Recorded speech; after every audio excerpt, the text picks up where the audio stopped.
Hello and welcome to the Nutrition Diva podcast. I'm your host, Monica Reinagel, and this week we are celebrating a pretty big milestone, 15 years of doing this show. A milestone that I certainly didn't anticipate reaching when we launched this show back in 2008. For one thing, I wondered whether I might run out of things to talk about after 50 or 100 episodes, but I needn't have worried. From the very beginning, this show has focused on providing more clarity around some of the murkier areas of nutrition science, debunking common nutrition myths, scrutinizing questionable claims, and attempting to put sensational media coverage of nutrition research into perspective. And so far, I haven't run out of myths, questionable claims, or sensational media coverage.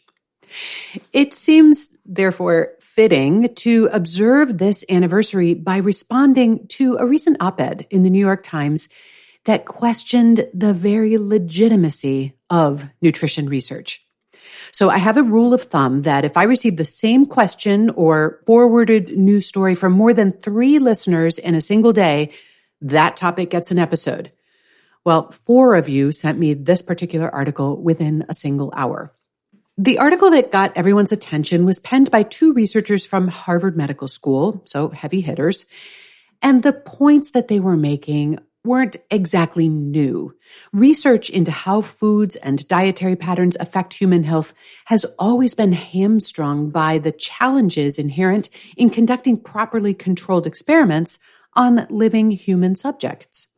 The only way to really control a subject's diet, not to mention the other variables that might have an impact, such as sleep, movement, and 1,000 other artifacts of our daily life, is to confine them to a laboratory setting for the duration of the experiment. Second best, perhaps, would be to provide every single thing they eat and drink, and then either put them on the honor system or somehow monitor them for compliance. So obviously, this is expensive and intrusive. And when this sort of research is actually done, it virtually never lasts longer than a few weeks at most. And that's not nearly enough time for the long-term impacts of our diet and lifestyle choices to play out. That takes decades, which is obviously far longer than anybody's going to live in a lab.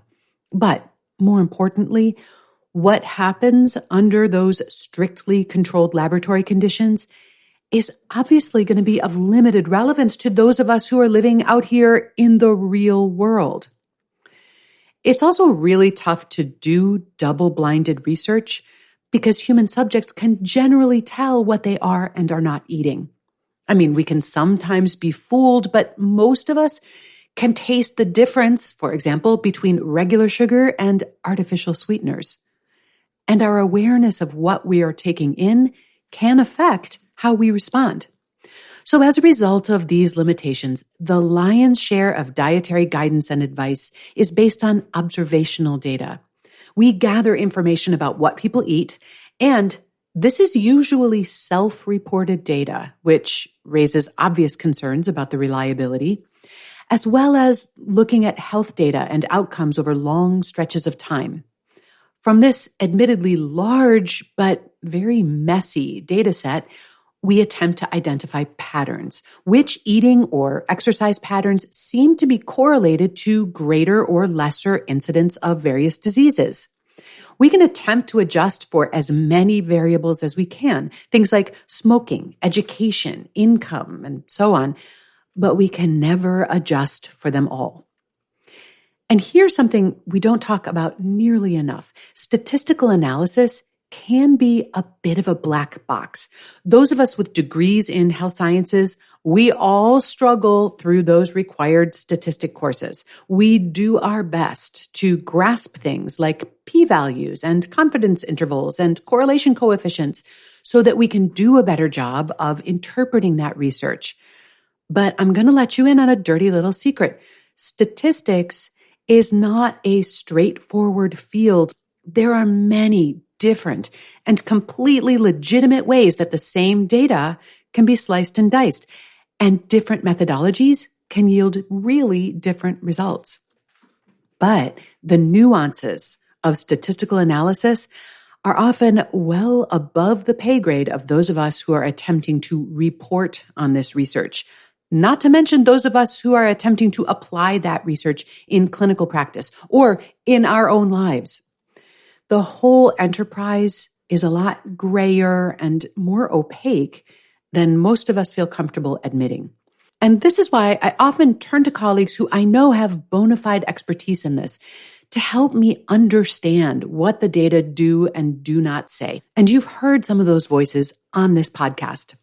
The vagaries of statistics are a little bit beside the point here, but if you are at all interested in some of the ways in which statistics can be misused, either by accident or on purpose, there is a great and very entertaining new book by Carl Bergstrom and Jevin West called Calling Bullshit: The Art of Skepticism in a Data-Driven World.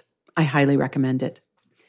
Now, back to this recent op-ed that so many of you forwarded to me.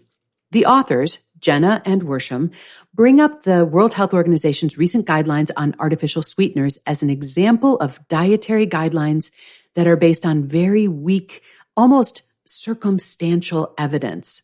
And as I mentioned in my recent episode on that same topic, the World Health Organization itself admitted a low level of certainty about the data. However, in their view, with little to no evidence of benefit, even the suspicion of harm is enough to warrant caution.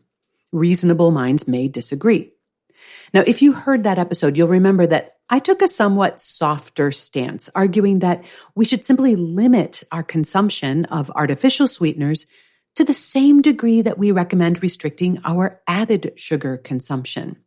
So we generally suggest limiting added sugars to about 25 grams per day, and the equivalent of that would be about 6 teaspoons of an artificial sweetener that's formulated to measure the same as regular sugar, or about 3 of those little pink, yellow, blue, or green packets. In those amounts, I don't think any of those artificial sweeteners pose a big risk. The problem, in my view, comes when we view zero-calorie or natural sweeteners as a license for unlimited consumption of sweetened foods and beverages.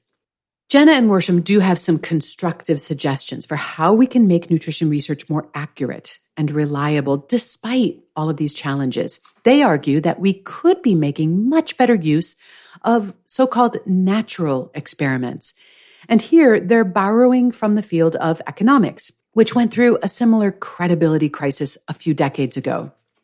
Sometimes events outside of our control conspire to subject people to conditions that we wouldn't impose on them on purpose for either ethical or logistical reasons. And those are known as natural experiments. The ability to gather and process huge amounts of data make these sorts of opportunistic analyses more feasible than ever. A great example, which they give in their article, is the impact of sugar rationing in Britain during the period just following World War II. For about 8 years after the war ended, sugar was still strictly rationed. And then when the rationing was finally lifted in the 1950s, sugar became much more available. So British children born just after World War II would have had very little exposure to sugar during their early years.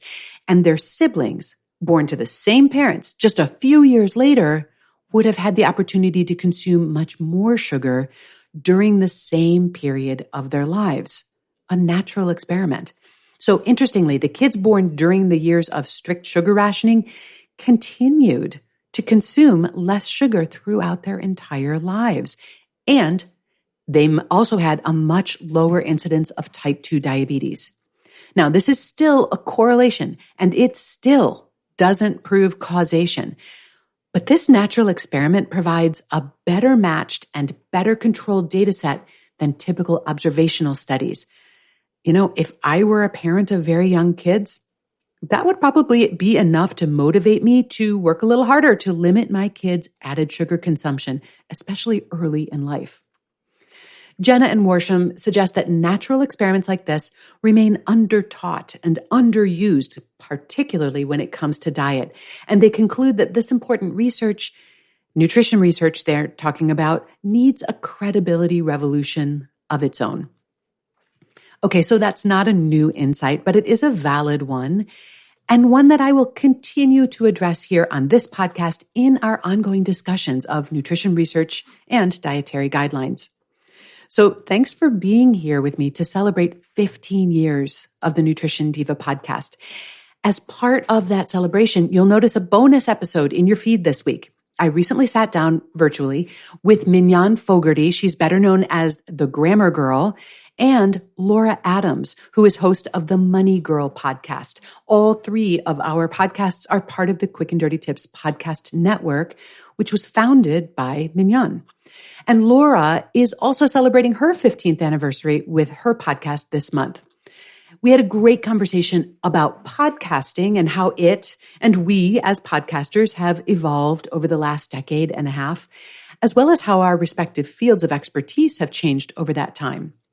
And we're also going to be sharing a lot of videos and other bonus content on our social media channels, including a retrospective of my favorite episodes from each of the first 15 years on the show.